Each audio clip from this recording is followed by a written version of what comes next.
오늘 우리가 함께 은혜 나누실 말씀을 함께 보도록 하겠습니다. 사사기 6장 33절부터 6장 40절 말씀 우리 함께 읽도록 하겠습니다. 사사기 6장 33절부터 40절의 말씀 한 절씩 교독하도록 하겠습니다. 제가 먼저 읽습니다. 사사기 6장 33절부터 40절의 말씀입니다. 제가 먼저 읽습니다. 한 절씩 교독합니다. 때에 미디안 사람과 아말렉 사람과 동방 사람들이 다 모여 요단을 건너와서 이스라엘 골짜기에 진을 친지라.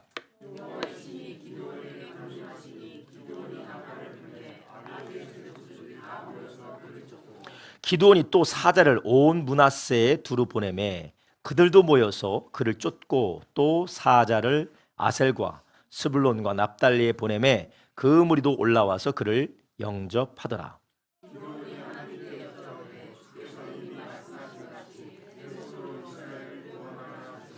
보소서, 내가 양털 한 뭉치를 타작마당에 두리니 이슬이 양털에만 있고 사면 땅은 마르면 주께서 이미 말씀하신 같이 내 손으로 이스라엘을 구원하실 줄을 내가 알겠나이다 하였더니,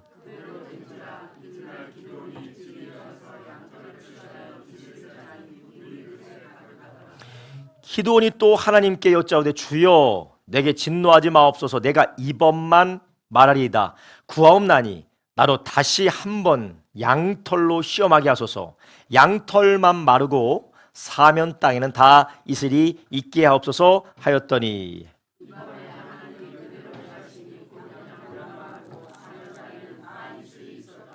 아멘. 네, 오늘 우리가 함께 읽은 사사기 6장 33절부터 사사기 6장 40절의 말씀을 중심으로 무엇이 기드온을 변화시켰는가, 무엇이 기드온을 변화시켰는가라는 제목을 가지고 함께 오늘 은혜를 나누려고 합니다. 오늘 본문에 보면 기드온이 두 가지를 하게 됩니다. 첫 번째는 하나님의 성령에 감동되어져서 나팔을 불며 몰려오고 있는 미디안과 동방 족속들의 연합군을 보고 이전과 같은 모습이 아니라 나팔을 불며 전쟁을 위해서 군사를 소집하는 장면이 나옵니다. 그래서 기드온이 이전과는 다르게 하나님의 성령의 감동을 받아서 성령의 인도를 받아서 전쟁을 준비하고 전쟁 조직을 갖추고 있는 말씀이 나오고요. 또 한 가지는 기드온이 이전에 그가 나팔을 불던 기계는 어디 갔고 전쟁을 앞두고 하나님 앞에 양털을 가지고 하나님을 테스트해보는, 하나님을 시험하는 그러한 기드온의 행동이 나오게 됩니다. 하나님을 시험하는 장면이 나오게 되는 거예요. 그래서 오늘 우리가 읽은 본문에는 기드온의 이 양면성이 나오게 됩니다. 하나는 성령의 감동을 받고 성령의 충만함을 받아서 나팔을 불며 전쟁을 소집하는 것, 또 하나는 전쟁을 앞두고 그가 너무나도 두려운 나머지, 숫자에 압도된 나머지 하나님을 시험하고 있는, 하나님을 시험하는 장면, 두 장면이 오늘 본문에 나오게 됩니다. 여러분, 무엇이 기드온을 이렇게 두 번씩이나 변하게 했을까요? 여러분, 우리는 지난번에 보았던 사사기 6장 11절에 나오는 기드온의 원래 부름받았을 때의 모습을 우리는 잘 알고 있습니다.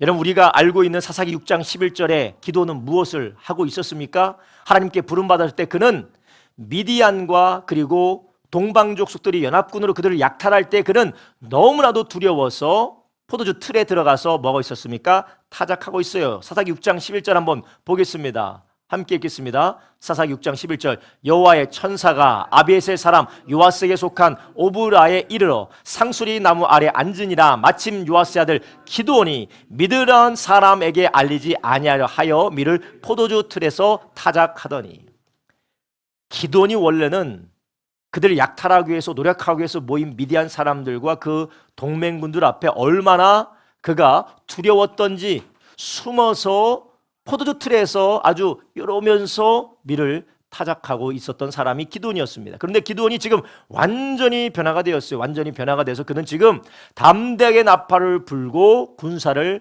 사자들을 보내서, 전가를 보내서 군사들을 소집하고 있습니다. 무엇이 이렇게 기드온을 변화시킨 것일까요? 여러분, 우리의 삶에 우리는 변화를 꿈꿉니다. 물론 세상 사람들은 경제적인 그런 지위의 변화를 꿈꾸죠. 자신의 외모의 변화를 꿈꿉니다. 그래서 요즘 예전과는 다르게 성형 목적으로 의료적인 시술과 의료적인 수술을 받으시는 분들이 많이 있어요. 어떻게 요즘 의료적인 수술과 시술이 참 괜찮지 않습니까? 그래서 며칠 전만 해도 그렇지 않았는데 많이 바뀌었다. 그러면 그분의 손길이 거쳐간 것이에요. 다 이렇게 변하고자 하는 그런 열망이 있습니다. 그러나 진정한 변화, 내면의 변화, 잠깐 있었다가 없어진 그런 경제적인 지위나 사회적인 지위가 아니라 영원한 하나님 앞에서의 영적인 신분을 변화시키시고 우리의 성품까지 새롭게 하시는 하나님의 변화가 우리가 추구해야 될 변화인 줄로 믿습니다. 그리고 또 하나님이 이렇게 연약하고 그리고 부족하고 수치스러운 사람을 하나님 앞에 영광스럽고 거룩한 사람으로 변화시키는 분이 바로 하나님이라는 것이에요. 그래서 고린도후서 5장 17절에서는 하나님께서 예수 믿는 사람들, 하나님을 섬기는 사람들을 뭐라고 했느냐? 누구든지 그리스도 안에 있으면 새로운 무엇이라고요? 피조물이다. 하나님이 새롭게 창조한다라는 것이에요. 우리가 예수님을 믿는 순간 이전에 나는 없습니다. 우리는 새로운 삶을 살아가고 새로운 영혼의 변화를 우리가 받게 된 줄 믿으시기 바랍니다. 그래서 주님께서는 말합니다. 이전 것은 지나갔으니 보라 새 것이 되었도다. 할렐루야. 여러분, 우리가 어떤 삶을 살아왔든지 어떤 지난날의 트라우마가 있든지 어떤 우리가 역경을 겪었든지 어떠한 실패를 경험했든지 우리가 하나님을 만나기만 하면, 예수 그리스도를 만나기만 하면 그 삶에서 우리는 변화될 수 있는 줄 믿으시기를 바랍니다. 여러분, 요즘 한국 교회 안에서 조금 화제가 되고 그리고 의뢰 11월 달이면 하는 기도회가 있어요. 다니엘 기도회가 있습니다. 다니엘은 참 천국에서도 바쁜 것 같아요. 그죠? 다니엘 금식 기도, 다니엘 기도회, 다니엘 미션 스쿨, 다니엘 공부법. 야, 다니엘 참 바쁜 사람이에요. 다니엘 기도회를 하고 있는데 그 다니엘 기도회 21일 동안 기도회를 하는데 그 기도회에 강사로 나는 사람들이 대부분 누구냐? 예수님을 만나고서 삶이 변화된 사람들이에요. 이제는 좌절하고 낙심하고 절망할 수밖에 없었지만 예수를 만나고 나서 천국의 소망을 품고 불평하고 불만하고 절망할 수밖에 없는 그 상황에서 소망을 품고 환경은 변하지 않지만 여전히 하나님을 찬양하는 사람, 오히려 환경이 변화되어서 하나님을 영원롭게 한 사람들이 우리는 다니엘 기도에서 우리는 종종 보게 됩니다. 그렇습니다. 하나님은 우리를 변화시키는 분이십니다. 우리가 어디 간다고 해서 우리의 겉모습이 변한다고 해서 우리가 우리의 옷이 변한다고 해서 명품백을 들지 않고 있다가 명품백을 들었다고 해서 우리의 삶이 변하는 것이 아닙니다. 우리의 영혼이 변하는 것이 아닙니다. 내가 가지 못하는 곳을 가다가 내가 이젠 돈이 많아져서 갈 수 있다라고 해서 삶이 변하는 것이 아닙니다. 우리를 창조하시고 우리를 아시는 하나님께서 우리를 새롭게 하실 때 진정으로 우리가 새롭게 되는 것을 믿으시기를 바랍니다. 세상은 가짜 변화를 우리에게 할 수 있다. 너는 변할 수 있다. 너는 더 나은 사람이 될 수 있다라고 우리를 미혹합니다. 어디에 가면, 무엇을 하면, 무엇을 소유하면, 무엇을 가지면, 무엇을 배우면, 어디까지 올라가면 너는 변할 수 있다라고 그렇게 세상은 속입니다. 그러나 하나님은 우리에게 진리를 말씀하세요. 예수 그리스도 안에 있는 사람은 새로운 피조물이라는 것입니다. 이전 것이 다 지나간다는 것입니다.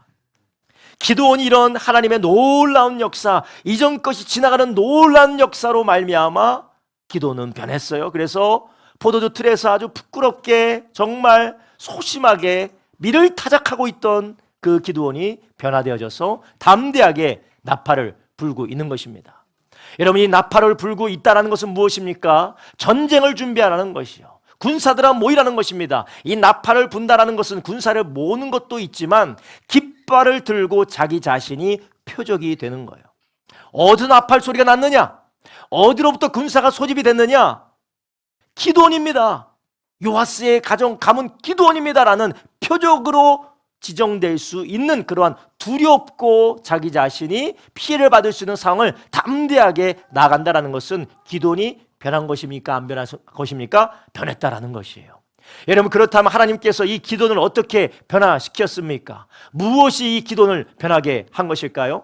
저는 이 본문을 통해서 우리 성도님들에게 하나님께서 어떻게 기도원을 변화시키셨는지, 기도원에 무엇을 변화시켰는지 함께 나누기 원합니다. 첫 번째, 하나님의 성령이 기도원을 변화시키고 우리를 변화시키는 줄 아시기 바랍니다.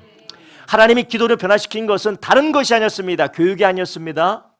다른 시설이 아니었습니다. 사람도 될 수도 있겠지만 그 사람이 한 것이 아닙니다. 성령이, 하나님의 천사가 그에게 말했을 때도 되지 않았지만 성령이 입히어지니까 그가 변화된 줄 아시길 바랍니다. 오늘 본문에 이렇게 말하고 있습니다. 33절 이렇게 말합니다. 때 미디안 사람과 아말렉 사람과 동방 사람들이 다 모여 요단을 건너와서 이스라엘 골짜기에 진을 친지라. 34절 여호와의 신이 기드온에게 강림하시니 기드온이 나팔을 불매 아비에셀 족속이 다 모여서 그를 쫓고. 할렐루야.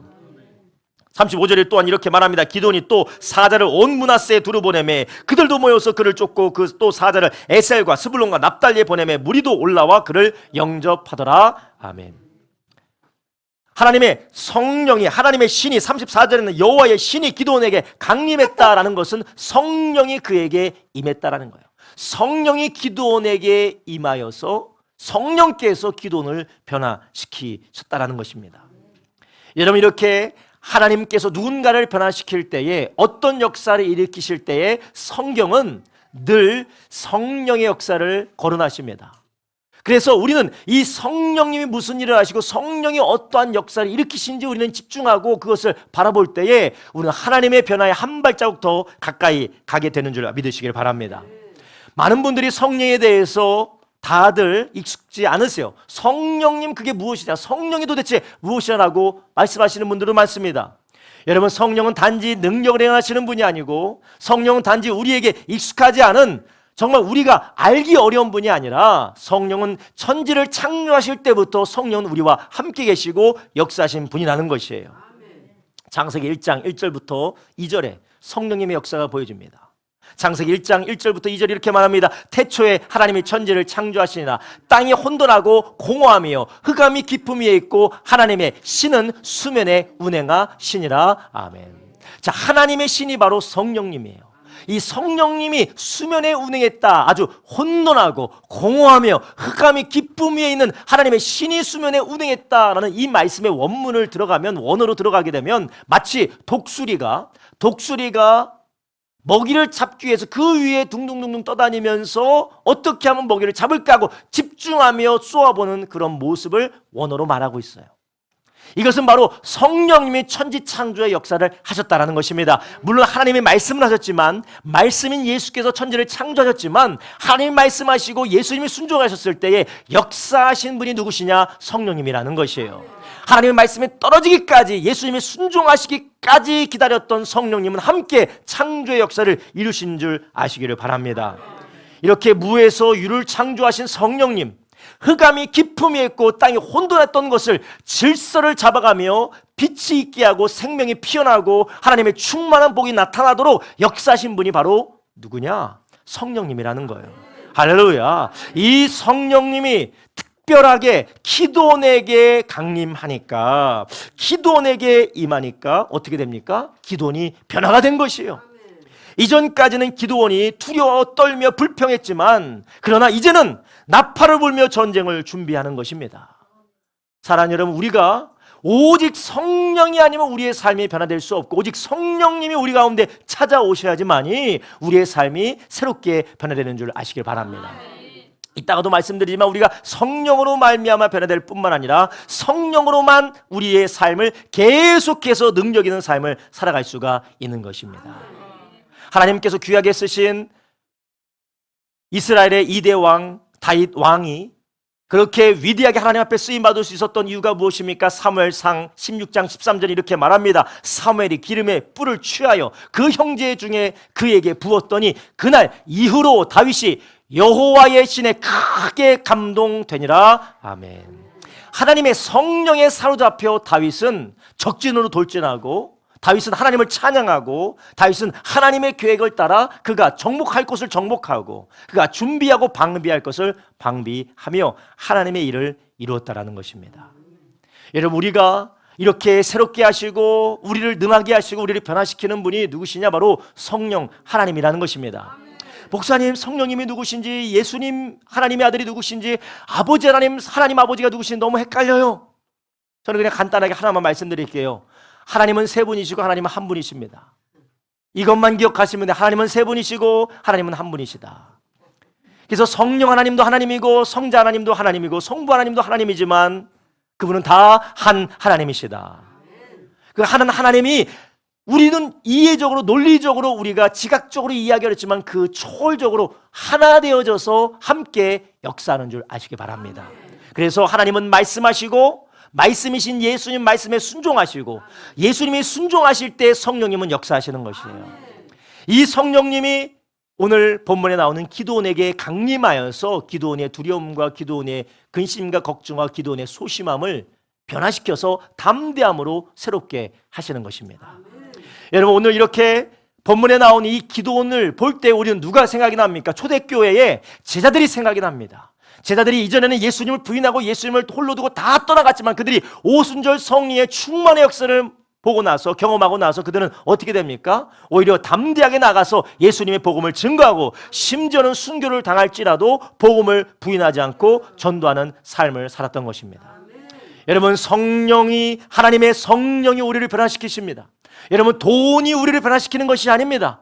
나의 노력이 변화되는 것이 아닙니다. 누군가 나를 찾아와서 누군가 나에게 따뜻한 말 한마디 한다고 내가 변화되는 것이 아닙니다. 하나님의 성령이 찾아오셔서 우리의 삶을 뒤집고 우리의 삶을 새롭게 창조해 나가실 때에 변화되는 것을 믿으시길 주님의 이름으로 축원합니다. 그렇기 때문에 스가랴 선지자는 이렇게 말한 것이 이는 힘으로도 되지 아니하고 능으로도 되지 아니하고 오직 성령으로 되어지느니라. 그렇기 때문에 우리는 날마다 우리 가운데 찾아오시는 이 성령 하나님께서 우리에게 뭐라고 역사하시고 말씀하시고 인도하시는지 우리 늘 귀를 기울여야 되는 것입니다. 사랑하는 여러분, 우리가 이 성령 하나님으로 인하여서 우리가 변화되고 계십니까? 여러분, 우리가 성령 하나님으로 인하여서 우리가 변화되기 위하여서는 먼저 성령님이 어떠한 분이신 것을 우리는 알아야 돼요. 성령님은 바로 거룩한 하나님이십니다. 하나님이 거룩하시기 때문에 성령님도 거룩하세요. 그래서 거룩하신 성령님이 우리 가운데 찾아오기 위해서는 우리도 하나님 앞에 거룩한 자가 되어야 된다는 것이에요. 구약시대 때는 제사를 통하여서 그리고 하나님이 특별히 택한 사람들을 통하여서 그들에게 성령을 잠시 입혀주셨지만 시작시대 때는 우리는 성령을 통해 어떤 경험을 하느냐? 어떻게 성령을 경험하느냐? 우리를 위하여서 피 흘려 죽으신 예수님의 거룩한 보혈을 믿는 순간, 우리의 죄를 감당하신 예수님을 믿는 순간 우리는 거룩해지게 되는 줄 아시기 바랍니다. 그래서 예수 믿는 자들에게 성령이 임하시고 예수님이 영접한 자에게 성령이 찾아오셔서 성령이 거듭나게 하시고 변화시켜 주시고 성령이 인도하는 줄 믿으시기를 바랍니다. 사랑하는 모든 성도님들, 우리가 예수님을 영접하고 예수님 믿고 예수님을 의지함으로 우리 가운데 찾아오신 성령님을 사모하며 성령님으로 우리가 인도함을 받을 때에 우리의 악한 생각도 우리의 완고한 마음도 나도 해볼 수 없는 나도 변화되는 것을 믿으시기를 바랍니다. 기드온에게 성령이 입혀졌을 때 기드온은 변화가 되었습니다.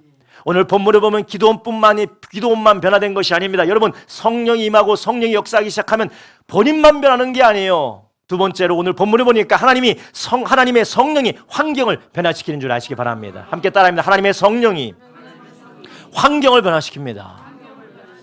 오늘 본문을 보니까 기드온이 이전에 두려워서 포도주 틀에 숨어서 열심히 밀을 타작했던 것, 우린 그것을 볼 수 있죠. 그뿐만 아니라 우리는 또 무엇을 볼 수 있습니까? 기드온의 주변 사람들이 다 기드온 바알 신상을 찍었어. 기드온 지금 바알 제단을 허물고 아사랴 목상을 가지고 하나님 앞에 제사를 지냈어. 저거 당장 죽여야 된다고. 저거 당장 죽여야 된다고. 주변 사람들이 그를 호응해주는 사람이 없습니다. 하나님 앞에 나간데 그를 호응해주는 사람이 없어요. 그런데 성령이 충만하니까 성령이 임하니까 어떤 역사가 일어납니까? 그가 나팔을 불었고 나팔을 부니까 그를 죽이니 많이 했던 그들의 족속 아비에셀 족속이 다 그에게 모여온 줄 아시기 바랍니다. 34절에 말합니다. 함께 34절 함께 보겠습니다. 오늘 본문의 34절에 이렇게 말합니다. 여호와의 신이 기드온에게 강림하시니 기드온이 나팔을 불매 아비에셀 족속들이 다 모여서 그를 어떻게 한다고요? 쫓았다. 그를 팔로우했다는 거예요. 그를 쫓았다라는, 그를 지지했다라는 겁니다. 성령이 마시면 모든 막힌 것들이 열려지는 줄 믿으시기 바랍니다. 성령님이 사람의 마음을 바꾸시는 것입니다. 성령님께서 관계를 새롭게 하시는 것입니다. 목사님 그런 게 어디 있어요? 사람이 자라고 사람의 마음이 바뀔 수 있는 환경이 조성이 돼야지 성령님이 그렇게 마음을 바꾸시겠습니까? 아닙니다. 잠언서 16장 7절에 이렇게 말씀하고 있습니다. 사람의 행위가 여호와를 기쁘시게 하면 사람의 원수라도 그와 더불어 화목하게 하시느니라. 아멘. 성령님께서 사람의 마음을 새롭게 하시고 변화시켜 주시는 겁니다. 여러분, 우리가 사람의 힘으로 안 되는 것들, 사람의 힘으로 되어지지 않는 것들, 사람의 힘으로 맡겨서 도무지 할 수 없는 것들이 성령의 역사로 말미암아 뚫려지고 열려지고 하나님의 은혜로 말미암아 평탄하게 되는 줄 믿으시기 바랍니다. 그래서 스가랴 선지자가 뭐라고 합니까? 오직 성령으로 되어진다고 하면서 뭐라고 했습니까? 큰 산아 네가 무엇이냐? 산도 무너진다라는 것이에요. 기도원이 성령으로 충만하게 돼서 성령의 인도를 받으니까 하나님께서 본인뿐만 아니라 본인이 담대하게 변화했을 뿐만 아니라 성령으로 말미암아 환경이 변화되어진 것입니다. 여러분, 오늘 본문에 나오는 아비에셀 족속들은 기도원의 친가들이었습니다. 기도원의 친족들이었습니다. 그가 성령으로 충만해지니까 그를 대적하고 그를 비난하고 그들을 핍박했던 친족들이 다 하나님의 부르심 앞에 나오게 되는 것입니다.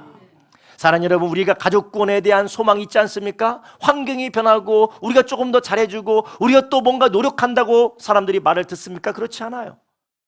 성령으로 하시기를 주님의 이름으로 축원합니다. 우리가 성령의 충만을 받고 성령의 인도를 받고 성령의 나팔을 불어야 되는 것이에요. 성령의 나팔이 무엇입니까? 많은 비유가 있고 많은 해석이 있을 수 있겠지만 이 성령의 나팔은 하나님의 말씀을 선포하는 것이고 하나님 앞에 기도하는 것인 줄 아시기 바랍니다. 여러분, 우리가 이렇게 성령으로 충만해질 때 내 자신이 변화될 뿐만 아니라 나를 통하여서 자녀들이, 부모가, 가족들이, 친지들이, 이웃들이 변화되게 되는 것입니다. 내 말로 안 돼요. 내 수단으로 안 됩니다. 내 수단과 내 방법으로 할 때 우리는 무엇을 경험하는 줄 아십니까? 얘는 사람이 아니구나. 얘는 진짜 사람이 아니구나. 사람이라면 이럴 수 없다라는 그런 생각이 들어요. 당연히 안 되죠. 사람의 힘으로 되지 않고 능으로 되지 않은 오직 성령으로 되는 줄 아시기 바랍니다. 그러나 성령, 우리가 기도하고 성령에 사로잡혀서 성령의 인도하심을 받을 때에 그렇게 완고하고 그렇게 철저하게 강팍했던 마음들이 변화되어지고 하나님을 따르게 되는 줄 아시기를 바랍니다. 여러분, 사람뿐만 아닙니다. 경제도 마찬가지입니다. 관계도 마찬가지입니다. 우리의 환경도 마찬가지입니다. 우리의 모든 영육 간에 메어져 있는 것도 마찬가지인 줄 믿으시기를 바랍니다. 우리 열심히 육으로만 노력하고 계십니까? 내 방법으로, 내 생각으로, 내 노력으로만 하려고 계십니까? 하나님의 성령께서 하시는 일이 무엇인지, 성령으로 내가 지금 충만한지, 성령의 인도하심을 받고 있는지 우리 자신을 뒤돌아보시기를 주님의 이름으로 축원합니다. 그래서 로마서 8장 6절부터 8절 이렇게 말씀하십니다. 육신의 생각은 사망이다. 안 된다는 거예요. 육신의 생각 안 된다. 그러나 영의 생각은 생명과 평안이니라. 로마서 8장 6절부터 8절입니다. 육신의 생각은 사망이요 영의 생각은 생명과 평안이니라. 육신의 생각은 하나님과 원수가 되나니 이는 하나님의 법에 굴복지 아니할 뿐 아니라 할 수도 없음이니라. 육신에 있는 자들은 하나님을 기쁘시게 할 수 없느니라. 인간의 방법으로, 인간의 힘으로, 인간의 노력으로 하는 이 사람들은 기도원과 같이 두려움과 무서움과 소심함을 벗어날 수 없어요. 계속해서 포도주 틀에서 밀만 타작할 수밖에 없는 것입니다. 여러분, 성령으로 충만치 않으면, 우리가 성령으로 인도받지 않으면 우리는 하나님이 우리를 해방시키시고 하나님 우리를 치유하시고 우리를 귀하게 사용하시고 변화시키시려는 하나님의 원대한 계획과 하나님의 뜻 앞에 우리는 그냥 소심하게 포도주 틀에서 막 이렇게 하게 밀타작만 할 수밖에 없어요. 여러분, 두려우시죠? 하려고 해도 안 되시죠? 아무리 노력해도 안 되시죠? 나도 답답해 죽겠어요. 나도 안 되는데 어떻게 하란 말입니까? 여러분, 이제는 나의 노력을 내려놓고 성령의 인도를 받으셔야 될 줄로 믿습니다. 성령에 사로잡히셔야 돼요. 그럼 우리가 어떻게 하면 성령께 사로잡힐 수가 있겠습니까? 오늘 본문에 보면 성령에 먼저 사로잡히지 않은 사람을 우리는 볼 수가 있어요. 그게 바로 기도원이에요. 아주 역설적이게도 기도원이 성령으로 말미암아 나팔을 불고 사람들이 다 기도원을 따라와요. 성령께서 다 하셨습니다. 자기 족속들뿐만 아니라 므낫세 지파까지, 그리고 아셀과 납달리 지파까지 다 무리가 군사들이 와서 그를 영접합니다. 성령님이 역사하신 거예요. 그런데 오히려 역설적이에요. 그 다음에 성령이 하신 일을 성령이 하시게 해야 되는데 너무나도 두렵고 염려가 걱정되는 나머지 성령을 소멸하는 순간 어떻게 됩니까? 바로 두려움에 빠지게 되는 것이에요. 전반부에는 기드온이 하나님의 성령의 충만함을 받아서 나팔을 불지만 후반부에는 기드온은 두려움에 빠져서 하나님을 시험하고 있는 것입니다. 다른 것도 아니고 양털을 가지고 시험을 하고 있는 것이에요. 여러분, 이것을 통해서 우리는 성령에 사로잡히기 위하여서 부정적으로 해서는 안 되는 것이 무엇이냐? 눈에 보여지고 손에 잡혀지고 내 계산으로 헤아릴 수 있는 것에 압도가 돼서는 안 된다는 것이에요. 성령에 충만하기 위해서는 비상식적이어야 된다라고 말씀드리는 것이 아니에요. 성령에 충만하기 위해서는 비이성적이어야 된다고 말씀드리는 것이 아니에요. 성령에 충만하기 위해서는 뭔가 좀 덜 떨어져야 된다고 말씀드리는 것이 아닙니다. 우리가 성령에 충만받기 위해서 먼저 우리가 넘어서야 되는 것이 인간의 생각과 인간의 계산과 인간의 경험과 인간의 자기의 경험과 자기의 고집을 내려놔야 된다는 것입니다. 그것을 초월하시는 성령의 역사를 인정하고 그것을 받아들여야 된다는 것입니다. 이것은 바로 성령께 사로잡히느냐 나의 오감에 사로잡히느냐의 차이예요. 성령께 사로잡히느냐 내 자아에 사로잡히느냐의 차이입니다. 여러분, 우리가 성령으로 충만할 때는 하나님이 나를 살아가신다, 하나님이 나를 이끄신다, 하나님이 역사하신다, 하나님이 나의 삶을 통해 일하신다라는 확신이 있었는데 사람이 나를 반대하고 뭔가 안 되는 일이 생기고 기분이 상하고 짜증이 나고 그리고 나의 두려움이 찾아오면 어떻게 됩니까? 이전의 일은 다 까먹고 다시 예전으로 돌아갑니다. 이게 무엇입니까? 인간의 경험으로, 인간의 생각으로, 인간의 마음으로 뒤돌아가는 것이에요. 여러분, 이렇게 되므로 우리는 성령에 사로잡혀 인도하고자 하는 하나님의 뜻으로부터 점점점 멀어지게 되는 겁니다. 그래서 오늘 본문을 통해서 우리 또 마지막으로 알 수 있는 게 무엇이냐? 우리는 성령께 사로잡혀야 된다는 것이에요. 한번 따릅니다. 우리는 성령께 사로잡혀야 합니다. 우리가 성령께 사로잡혀야 된다는 것이에요. 여러분, 우리 성도님들 보면 물론 저도 그런 부분이 있어요. 이랬다 저랬다 왔다 갔다가 뭐 널뛰듯이 막 신앙생활에 널뛰었다 좋았다 나빴다 좋았다 나빴다 왔다 갔다 하는 사람들이 있어요. 감정에 막 휘둘리죠. 상황에 휘둘리죠. 육체 컨디션에 막 휘둘립니다. 왜 그러느냐? 바로 성령으로 시작했다가 육체의 생각과 육신의 감정과 기분과 감정으로 치우치기 때문에 그래요. 여러분을 그렇게 충만하고 감동하게 하고 하나님 앞에 헌신하기로 결단하게 했던 그 성령님의 역사가 왜 갑자기 싸늘하게 식어지고 두려움과 원망과 불평과 우울감이 우리를 장악하게 들어오는 걸까요?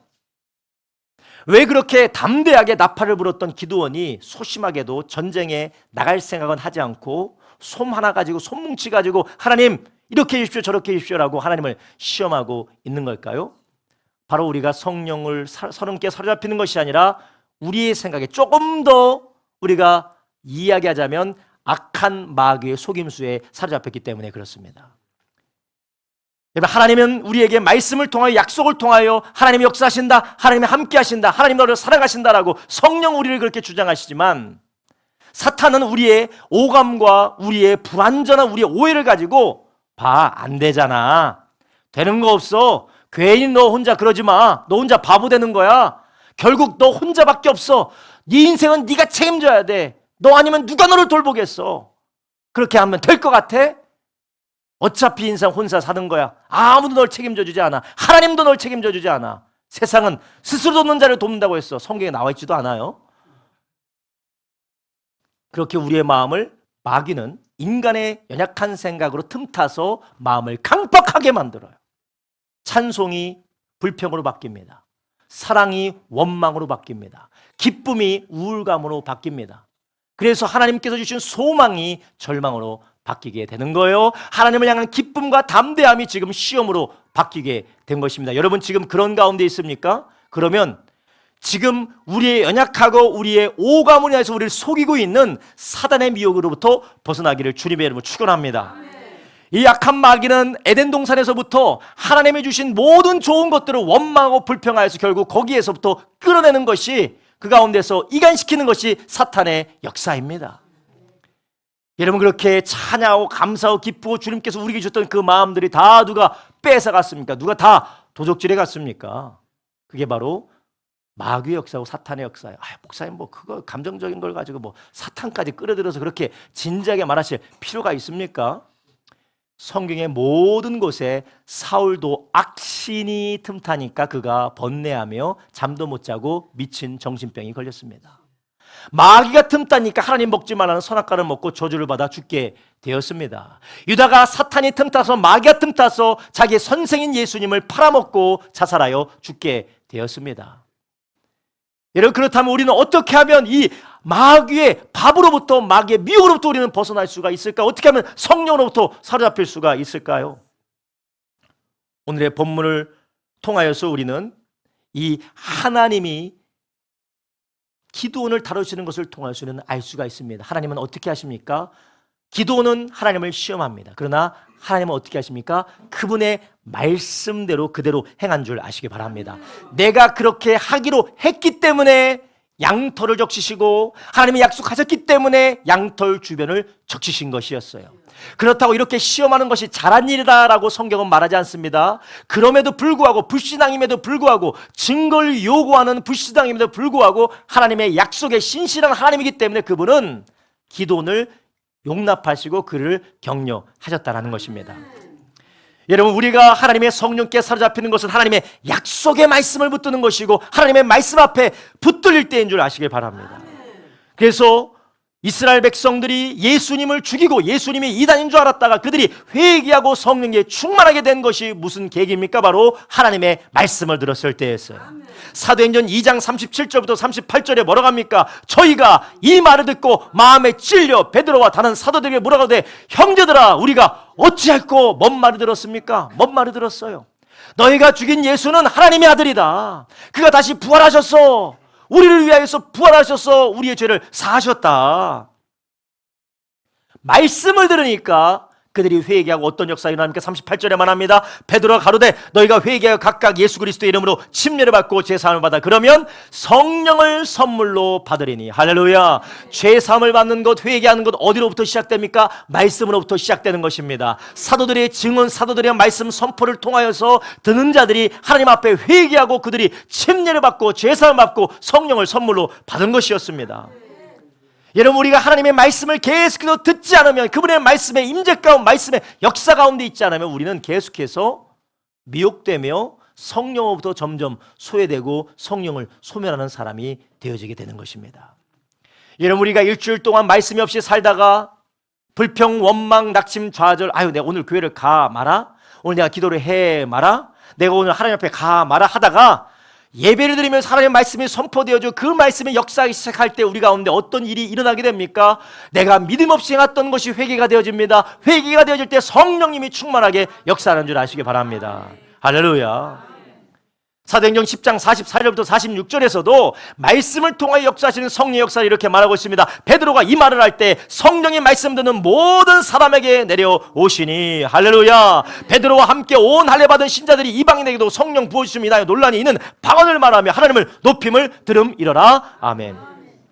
베드로가 전하는 말씀을 이방인이, 유대인도 아니고 이방인이 말씀을 들을 때 그들이 성령이 충만하게 임했다라는 것입니다.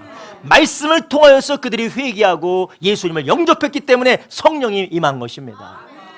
여러분, 그래서 매일매일 큐티하라는 것입니다. 우리가 큐티로부터 멀어지고 말씀으로부터 멀어지면 성령으로부터 멀어집니다. 죄가 가까워집니다. 그러면은 우리가 성령 충만이 아니라 두려움에 사로잡혀요. 탐욕에 사로잡힙니다. 원망과 악한 영의 모든 가져다주는 부정적인 생각으로 인하여서 복을 저주로 바꿔버리게 되는 것입니다. 여러분, 하나님의 말씀을 가까이 하십시오. 매일매일 큐티하십시오. 그것이 성령에 사로잡히는 방법인 줄 아시기 바랍니다. 또한 성령으로 사로잡히는 우리는 어떻게 하면 성령으로 사로잡힐 수가 있습니까? 시편 22편 3절 이렇게 말합니다. 이스라엘의 찬송 중에 거하시는 주여, 주는 거룩하시나이다. 아멘. 시편 22편 3절에 이렇게 말하는 거예요. 찬송 가운데 하나님이 거하신다라는 거예요.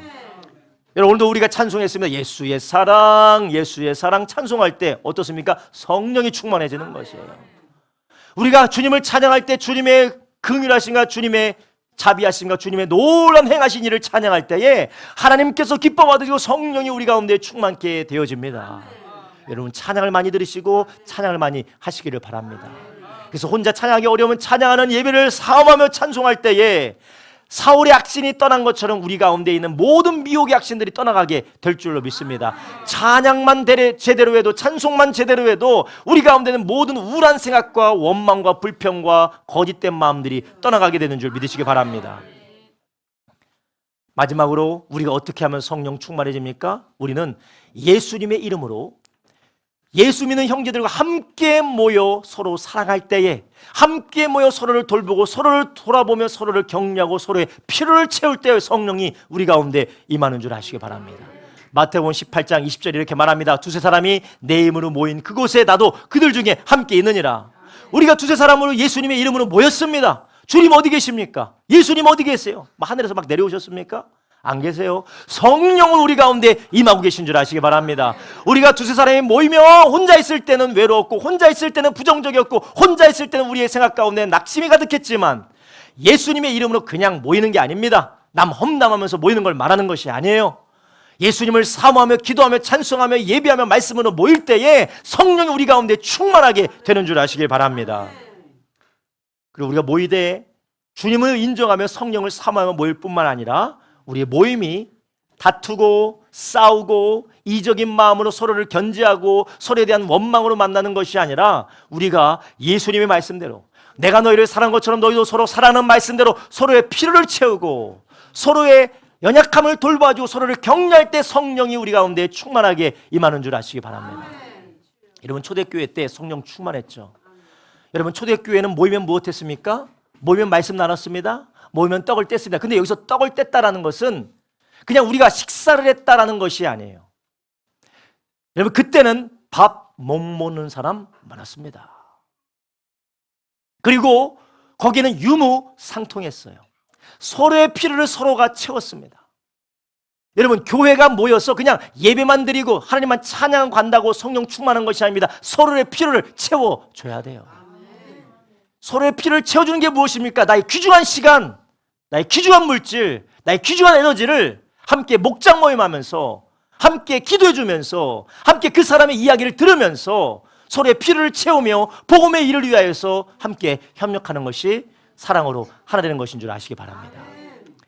여러분, 초대교회는 유무상통하는 곳이었어요. 서로의 필요를 채우는 곳이었습니다. 그냥 나만 내가 얻고 싶은 것만 달랑 얻어가서 프리라이딩 하는 게 아니었어요. 나를 내 것이라 하지 않고 서로를 위해서 내어주는 삶을 살았던 것이 초대교회였고 그것을 통하여서 성령의 충만의 역사가 임하였습니다.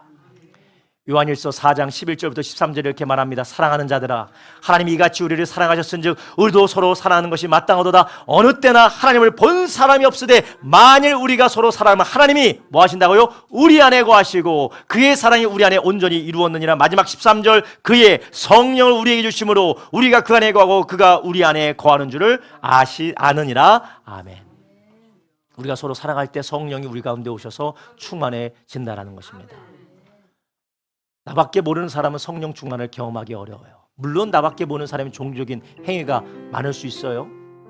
저도 해당되는 것입니다. 저도 연약한 부분이 있어요. 종교적인 행위는 많고 종교적인 열심은 많지만 나밖에 모르는 사람은 진정으로 성령 충만을 모르는 사람입니다. 그러나 비록 종교적인 열심도 부족해 보이고 종교적인 행위가 없는 것처럼 보이지만 누군가의 필요를 애타게 바라보며 그것을 채우기 위해서 자기를 내어주는 사람, 주님의 이름으로 찬송을 아름답게 올려드리는 사람, 하나님의 말씀에 목숨을 걸고 그 말씀에 나의 삶을 맞추기 위해서 자기를 부인하는 사람, 성령님이 그를 충만하게 할 줄로 믿습니다. 저와 여러분이 성령 안에 주시는 거룩한 변화, 놀라운 변화를 경험하게 되기를 주님의 이름으로 축원합니다. 여러분, 기도는 아무것도 아닙니다. 우리는 성령을 통하여서 하나님의 자녀로 변화되었습니다. 성령을 통하여서 예수님의 신부로 변화되어졌습니다. 성령을 통하여 하나님 나라의 상속자로 변화되어졌습니다. 그 변화를 경험하게 하시는 분이 누구십니까? 바로 그리스도 예수의 복음으로 역사하시는 성령 하나님이세요. 말씀을 가까이 하십시오. 주님의 행하신 일을 찬양하십시오. 주의 이름으로 모인 주의 성도들과 섬기며 사랑을 나누며 하나 되기를 힘쓸 때에 성령께 사로잡히는 저와 여러분 되기를 될 줄로 믿고 그렇게 되시기를 주님의 이름으로 축원합니다. 기도하겠습니다. 살아계신 아버지 하나님, 성령님을 간절히 구합니다. 주님, 힘으로 되지 않고 능으로 되지 아니하는 하나님, 우리의 삶이 변화되지 않은 아버지 답답한 나의 모습을 그리스도 예수 안에서 성령님께 얹어드리오니 성령님 우리를 변화시켜 주시옵소서. 하나님, 지난날 하나님의 말씀을 멀리하고 내 마음대로 살았던 것을 내려놓습니다. 성령님 말씀으로 우리를 변화시켜 주시옵소서. 하나님, 지난날 아버지 우리가 찬송하지 않고 불평과 원망과 아버지 세상의 노래만을 불렀던 것, 원망만 가득했던 것, 비판만 가득했던 것 주님 용서하여 주시옵소서. 우리의 입술을 찬송으로 드리겠사오니 성령으로 충만하게 하여 주시옵소서. 주여, 나밖에 모르고 이적인 삶을 살며 하나님 아버지, 주여, 내가 내 인생을 살기도 바쁘다며 원망하며 살았던 것을 내려놓겠습니다. 주 안에 살아낸 자들의 피를 채우기 위하여서 내 자신을 내놓고 사랑하는 삶을 살겠습니다. 주여, 성령 우리를 변화시켜 주시옵소서. 이미 그리스도 안에서 변화된 우리들이 성령 안에서 우리를 새롭게 하시는 것을 경험할 수 있도록 주여, 우리의 삶이 철저하게 찬송의 삶, 말씀의 삶, 사랑의 삶으로 이끌리게 하여 주시옵소서.